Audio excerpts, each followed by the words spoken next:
Jembatan gantung kami karena itu akses kami antar desa, antar kecamatan, Pak.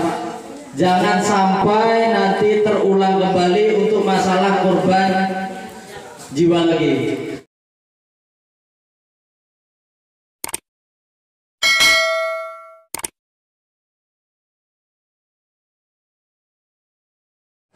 Di sini mau bertanya atau menyampaikan aspirasi, yaitu tentang pembangunan daerah Muara Santan ini, terutama bagian masalah jalan, terutama minta renovasi jalan, tentunya bagus jalan seperti kemarin-kemarin. Walaupun kemarin-kemarin ini sudah diupayakan royongan bersama yang dimotori oleh adik-adik kita pemuda dan masyarakat semuanya, namun itu hasilnya belum seberapa. Untuk itu kami mohon supaya Bapak mengusulkan agar jalan kami ini diperhatikan. Yang kedua adalah sarana pendidikan. Pendidikan yang mana kali ini bahwa kalau wali murid, bapak-bapak wali murid atau dewan guru ini ngasih pesan tentang pembelajaran, sungguh mengkritik. Kami masyarakat tidak pernah mengkritik, Pak, karena di sini banyak guru-guru yang masih istilahnya belum PS. Jadi guru-guru bukan yang namanya negeri ini kalau dikritik semua, dan anak-anak kita tidak dapat pendidikan. Kalau dikritik saja, guru-guru ini tidak mengajar lagi, siapa lagi yang mengajar? Nah, ini supaya daerah kita ini maju bersama, seharusnya kan ada yang namanya pembangunan fisik maupun pendidikan. Nah, kira-kira harusnya minta diusahakan Bapak supaya kirim guru-guru negeri baik maupun SMP maupun SD. Nah, untuk itu yang terutama yaitu pembangunan fisik jalan. Yang saya minta sekali lagi supaya 2 sampai ini bisa laku seperti kemarin-kemarin. Nah, supaya masyarakat ini tidak hampir 3 bulan ini hampir berpuasa. Kita menyadari bahwa di warung rusak karena dibuat kita semua. Nah, ini kasihan semua. Nah, untuk itu saya akhiri. Wassalamualaikum warahmatullahi wabarakatuh. Assalamualaikum warahmatullahi wabarakatuh. Bapak Izan Padri selaku Ketua DPR Provinsi Bengkulu yang kami hormati beserta rombongan, di sini mohon maaf karena minta waktu tadi. Seharusnya mungkin selayaknya kami belum ada waktu karena minta, alhamdulillah ada waktu dan peluang. Pertama, ucapan ribuan terima kasih kepada masyarakat Desa Muara Santan. Seyogyanya saya belum berdiri di sini karena belum dilantik. Namun demi masa depannya Muara Santan, kebetulan Pak Izan Padri ini mengadakan reses seperti apa yang disampaikan dan tujuannya. Mudah-mudahan Muara Santan tetap pokir beliau untuk ke depan memajukan Muara Santan. Yang terutama sekali juga ucapan ribuan terima kasih Bapak telah menghadiri desa kami. Beginilah adanya. Mungkin Bapak tadi sudah lewat apa yang disampaikan dari penanya itu tadi, Bapak sudah merasa sendiri. Namun kami yakin dan percaya karena Bapak selaku Ketua DPR Provinsi, paling tidak link provinsi dan link kabupaten dan link daerah, Bapak itu lebih memahami. Pertama kami minta Bapak, kalau bisa jembatan Pulau Macan itu link provinsi. Itu paling tidak dalam waktu demi waktu ini harus secepatnya tolong Bapak pikirkan. Itu harapan kami. Yang kedua, tentang jalan, mungkin ada nanti link provinsi dan kabupaten, tinggal kami terapkan bagaimana bentuk yang terbaik. Khusus untuk Lapindo ini kayaknya link kabupaten, mungkin kami koordinasi, namun tidak lepas dari arahan dari Bapak yang kami minta. Yang seterusnya juga ini ada gedung pendidikan apa yang disampaikan tadi. keluhan apa, itu link provinsi atau kabupaten, minta harapan kami Bapak tetap pokirnya di Desa Muara Santan ini. Yang seterusnya juga, kebetulan banyak hal yang dilaksanakan swadaya oleh masyarakat Desa Muara Santan. Walaupun kita berkecimpung lebih dalam belum, namun paling tidak pikiran masyarakatnya sudah pikiran saya. Mohon maaf Pak, selama ini saya berjabat di Tulungagung, jadi belum begitu mendalami. Namun paling tidak apa yang kita sampaikan tadi, pikiran masyarakatnya pikiran saya. Kebetulan ada posisi dalam bentuk untuk amal Bapak, kami mohon nanti Bapak menyumbang. Itu ada pembangunan masjid yang sedang dilaksanakan, berbutuh dana. Harapan kami Bapak dapat menyumbangkan dengan niat baik, dengan lillahi ta'ala untuk masyarakat Desa Muara Santan. Mungkin itu, lebih kurang dan mohon maaf. Wassalamualaikum warahmatullahi wabarakatuh. Perkenalkan, nama saya Nadiman Pak. Saya masih domisili luar memang, tetapi saya alhamdulillah sudah 3 tahun saya di sini Pak. Dan saya mewakili seluruh rekan-rekan, terutama pemuda yang kemarin sempat swadaya di Jembatan Gantung Pak. Mohon dipertimbangkan untuk masalah Jembatan Gantung kami, karena itu akses kami antar desa, antar kecamatan Pak. Jangan sampai nanti terulang kembali untuk masalah korban jiwa lagi. Masalahnya kemarin sempat terjadi korban itu sampai meninggal, itu remaja SMP Pak. Itu warga asli desa SP2 Desa Muara Santan.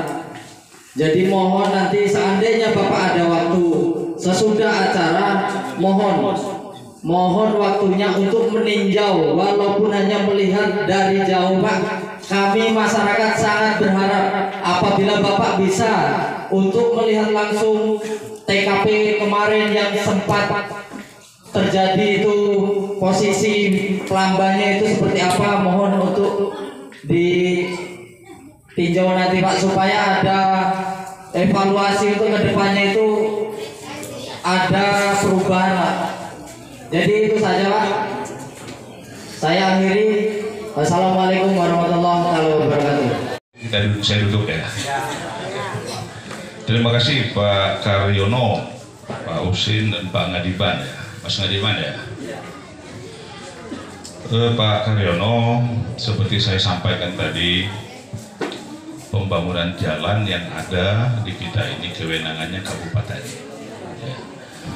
Satu, yang kedua yang disampaikan Pak Ngadiban, sarana pendidikan, kalau itu SD sama SMP itu juga kewenangannya kabupaten. Kalau SMA, SMK baru kita provinsi. Namun seperti tadi saya jelaskan, nggak usah khawatir Pak Ngadiban, ini kita direkam oleh media. Mudah-mudahan nanti ini disiarkan, akan sampai ke kuping-kuping yang membuat keputusan dan pejabat-pejabat yang menangani masalah yang ada di Kabupaten Bengkulu Utara ini. Gitu. Namun di sisi lain saya juga akan nanti menyampaikan, karena kita fraksi, mohon maaf Bapak-Bapak Ibu-Ibu sekalian, saya dari fraksi PDI Perjuangan. Nah di Bengkulu Utara kan juga ada fraksi PDI Perjuangan. Nanti secara lintas partai saya sampaikan kepada mereka yang duduk di DPRD Kabupaten Bengkulu Utara. Alhamdulillah Pak Usin, Pak Sekdes, saat itu saya masuk 2019 ya, kondisi jalannya luar biasa. Ya, bukan main Pak itu Mas Kareno. Ya, sampai saya sangat miris melihat ada anak-anak kita yang sekolah, itu kami lewat Kinalnya ya, itu dia masih lepas sepatu untuk jalan ke sekolah anak SD. Nah, ini saya ngomong kan negara kita udah merdeka, tapi masih ada loh yang ini. Nah, namun itu tadi Pak Ngadiban, Pak Karyono, Bapak-Bapak Ibu-Ibu sekalian, kadang-kadang kita ini sangat keterbatasan di finansial, tadi keuangan. Ya, perlu saya jelaskan di sini, Bapak-Bapak Ibu-Ibu sekalian. Mungkin ini satu gambaran nanti ya, biar masyarakat juga tahu. anggaran pendapatan dan belanja daerah Provinsi Bengkulu itu tidak sampai 3 triliun. Provinsi loh, bukan Kabupaten Bengkulu Utara, provinsi. 50%-nya itu sudah tidak boleh diganggu gugat lagi. Itu untuk urusan wajib dan gaji pegawai, gaji ASN dan lain-lain. Nah gitu loh. Sekitar 2,8 kalau bagi 2 1,4, tinggal 1,4 triliun. 1,4 triliun inilah yang membawahi 9 kabupaten 1 kota. Gitu loh. Kemudian di sini juga 1,4 ini juga menggantungnya beberapa dinas, 34 dinas, sosial di situ, kesehatan di situ, pendidikan di situ, PUPR pun di situ. Nah gitu kan. Jadi sangat-sangat, boleh saya katakan sangat-sangat minim untuk anggaran yang ada. Tapi itulah yang dikelola oleh Provinsi Bengkulu saat ini. Di sisi lain perlu saya sampaikan juga nih Pak Sekdes, ya baik Pak Sekdes Muara Santan maupun Kinal Jaya, jalan yang terpanjang kewenangan provinsi yang ada di Provinsi Bengkulu itu, yang terpanjang adanya di mana? Di Kabupaten Bengkulu Utara dan Kabupaten Bengkulu Tengah. Itu jalan provinsi yang terpanjang. Nah sehingga kadang-kadang kita untuk membagi dana kegiatan fisik, kegiatan infrastruktur ini, dapat kita untuk Bengkulu Utara ini mungkin 1 link 3 kilo, ada yang 1 kilo, ada yang 2 kilo. Itu belum terasa di masyarakat. Karena apa? Jarak dari satu desa ke desa ini saja malah lebih dari 3 kilo. Nah jadi sangat kecil,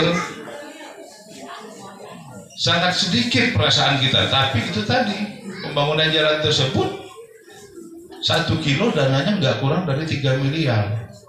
1 kilo itu tuh mikro. Nah itu beda kalau di Kota Madia, masyarakatnya padat, masyarakatnya berkumpul di situ, bangun 1 kilo aja udah terasa masyarakatnya di situ. Nah kalau kita di Bengkulu Utara bangun 1 kilo, desanya aja nggak sanggup, nggak sampai.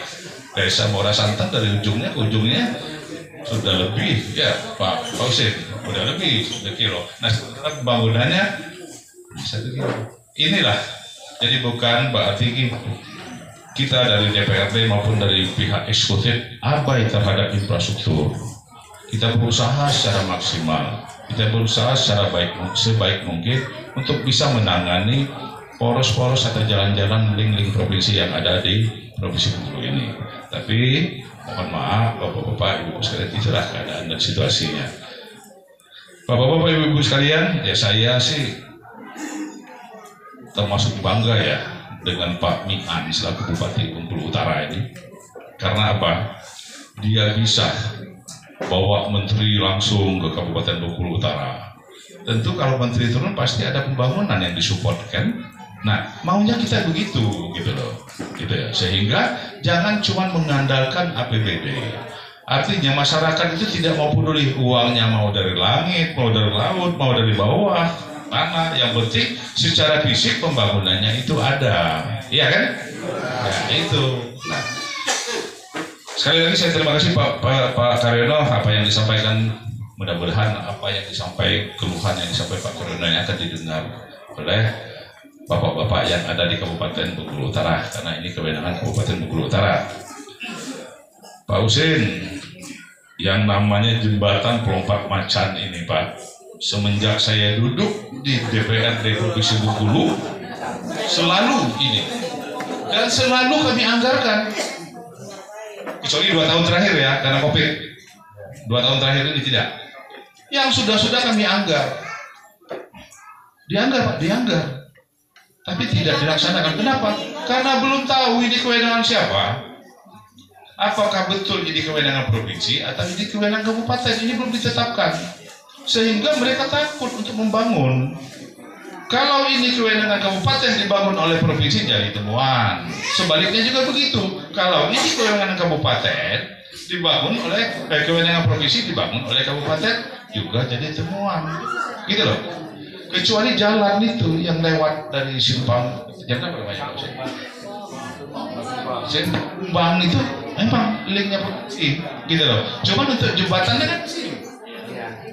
Nah ini yang jadi permasalahan. Dan ini anggaran tidak bisa main-main. Kalau hanya dianggar cuma bisa bikin abonemennya atau tiangnya saja, ya kayaknya sih percuma juga. Nah jadi artinya betul-betul kita harus siap penganggarannya dan siap secara, artinya harus ada surat penetapan. Harus ada surat penetapan bahwa ini memang kewenangannya siapa, sehingga ini bisa dilaksanakan. Bukan tidak, itu kadang-kadang mungkin bapak-bapak ingat namanya Pak Tantowi Dali, Pak Bambang Suseno, sudah itu Seption. Wah, itu kapan rapat ngotot ini masalah jembatan lompat macam ini. Makanya begitu saya datang waktu itu, saya datang ke sini, saya nginap di rumah Iwing. Pertama-tama saya sampaikan permohonan maaf kami di DPR. Bukan kami tidak menganggarkan, ini kami sudah pernah anggarkan, tapi tidak bisa dilaksanakan. Karena apa? Karena itu tadi. Artinya saya mewakili kawan-kawan anggota DPR yang saat itu notabene mendapat amanah dari sini, permohonan maaf karena jembatan Lompat Macan belum sampai terrealisasi, belum dapat direalisasikan sampai saat ini. Tempat melompat terus, Pak. Nah itu dia ini itu Pak Usid. Tapi insya Allah kemarin kita stagnan 2 tahun, boleh dikatakan tidak ada pembangunan karena kita masih pandemi COVID. Jangankan kami di provinsi terkena refocusingnya, di desa pun ya Pak Sekdes, dana desa pun dipotong. Nah itulah bentuk. Makanya 2 tahun kemarin itu terkesan pembangunan tidak sampai atau tidak bisa dilaksanakan karena dananya memang sudah dana kecil dan dikit dipotong lagi. Nah gitu kan. Nah mudah-mudahan di tahun 2023 nanti kita bisa menyampaikan, dan ini juga nanti Pak Husin ya, mungkin dalam pembahasan nanti kita minta siapa yang punya kewenangan untuk penetapan ini, apakah provinsi atau pusat yang bisa menentukan ini kewenangannya provinsi atau kabupaten, sehingga clear dan linear, lalu kita bicarakan untuk penganggarannya. Gitu Pak Husin. Pernah kita sampai pernah. Kalau tadi itu bukan masalah jembatan, nah udah kita suruh bikin umpamanya Muara Santan mau ke daerah apa sih? Ini Pak Sedes yang dekat ini Jalan Gubernur Kasan ini desa. Oh terpisah ya. Kalau dia tadi itu darat, nah kita lepaskan kewenangan, kita suruh kita tolong ABRI masuk KMD buka badan jalan. Itu kan apa? Tapi di jembatan, nah, gitu kan. Nah itu yang saya katakan. Jadi itu sekali bapak-bapak ibu-ibu sekalian mohon maaf. Ini masalah jembatan Lompat Macan bukan sama sekali tidak kita pikirkan selalu.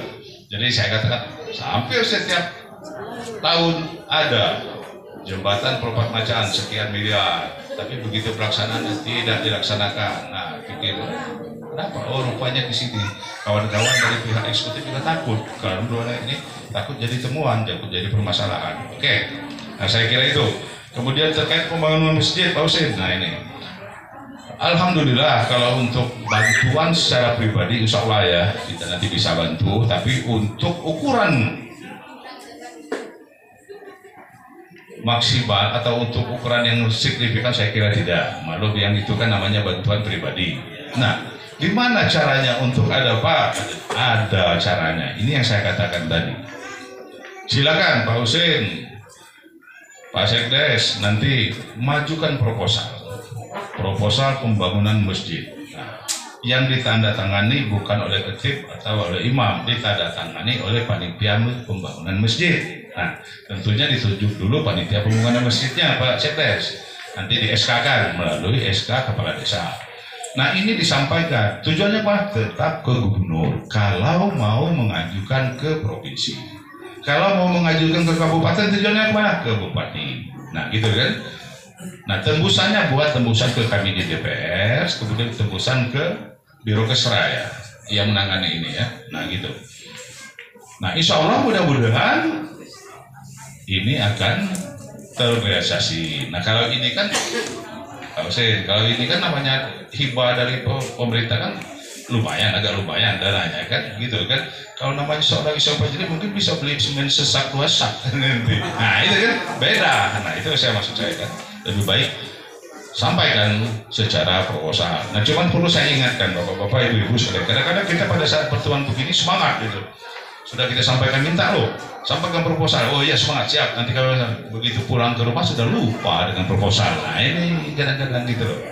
Nah, itu. Jadi kenapa saya katakan dari awal tadi, ini loh pintu masuknya. Seperti kita kelompok tani, ya boleh majukan apa? Majukan JUT, jalan usaha tani.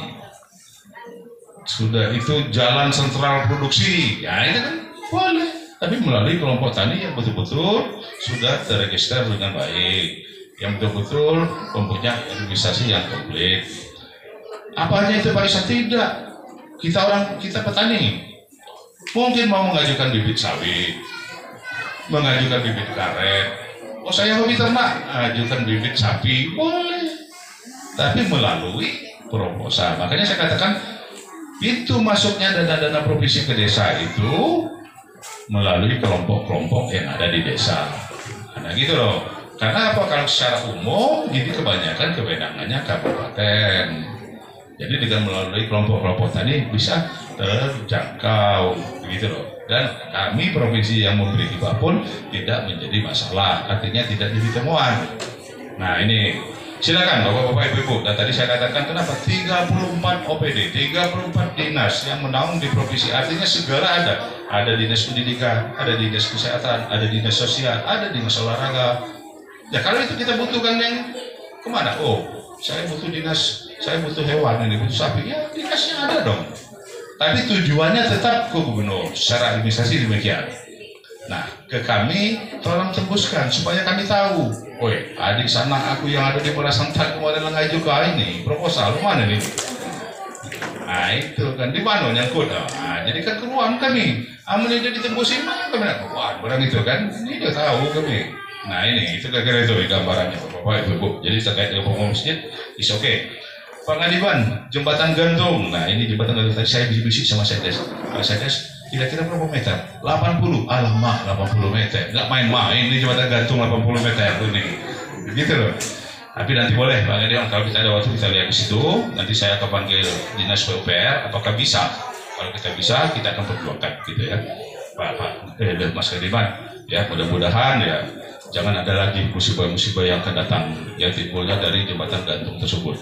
Terima kasih. Saya kira 3 penanya barusan yang saya jawab ya, mungkin kalaupun belum ya artinya mungkin nanti belum puas, monggo silakan ya, saya minta itu tadi seperti yang saya sampaikan dengan alamat dan domisili saya. Mungkin nanti waktu bapak-bapak ibu-ibu ada waktu ke Bengkulu, tolong nanti sempatkan nyinggah.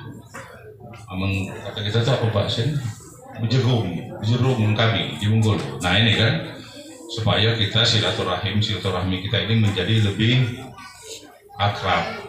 Nah artinya kenapa saya selaku orang biasa Pak Bu dengan pertemuan seperti ini tidaklah gampang bagi saya mengingatkan wajah maupun nama seseorang ya, tidak segampang itu. Artinya maksud saya besok atau kapan, minggu depan, bulan depan, tahun depan ketemu sama saya, tolong saya ditegur kalau saya tidak negur. Pak Iksan, ya, mana kan Pak Iksan? Kemarin ini siapa padanya? Kami ini ditegur nih kata, gitu kan? Tegur saya supaya mengingatkan, gitu loh. Jangan pulok lah sampai ketemu di kota, ketemu di Badalain, ya. Ini Pak Iksan sudah reses rumahnya, diciak kata kita di sini di jauh ditegur kata. Nah, itu balik ke Perasantan ngadu dengan Pak Usin atau ngadu dengan Pak Sekdes. Diamlah Pak Iksan lagi kata diciak kenian kata. Ketemu dengan kami di tegur kata. Nah ini kan lah salah, lah jelek. Padahal memang aku tidak teringat gitu loh. Makanya aku bilang saya sampaikan tadi, tolong nanti kalau ketemu ditegur gitu, disapa, dipanggil Pak Iksan, aku jadi Perasantan. Ini udah tiga, aku nih kata, nama aku ini kata, nah, itu kan maklumah, ya kan, jadi gitu loh, Mas, Mbak, nanti ya kapan ketemu sama saya jangan segan untuk negor, kecuali dalam tukar pada forum-forum formal mungkin kan, tapi kalau ketemu di luar di jalan emang gue silakan saya ditegur. Itu tadi tidak gampang bagi saya untuk mengingat. Nah, gitu kan. Tapi kalau ditegur, insya Allah kan semakin kenal, semakin akrab kita. Gitu loh. Apalagi zaman-zaman COVID kemarin kan, wah saya reses ke satu desa Pak, ada pakai masker kan, yang nampak hanya 3/4 wajah lagi. Gimana kita mau ingat gitu kan? Nah itu kan pas ketemu di tempat lain kan nggak ingat kita orang pakai masker begitu kan. Nah, tapi alhamdulillah ada yang sudah ini dia langsung tegur, Pak Iksan saya dari desa ini, saya oh ya gitu loh, minimal kita sudah bisa berkomunikasi. Saya kira demikian ya kepada Pak Karyono, Pak Husin, Mas Ngadiman, terima kasih atas pertanyaannya. Untuk itu engkau silakan dilanjut.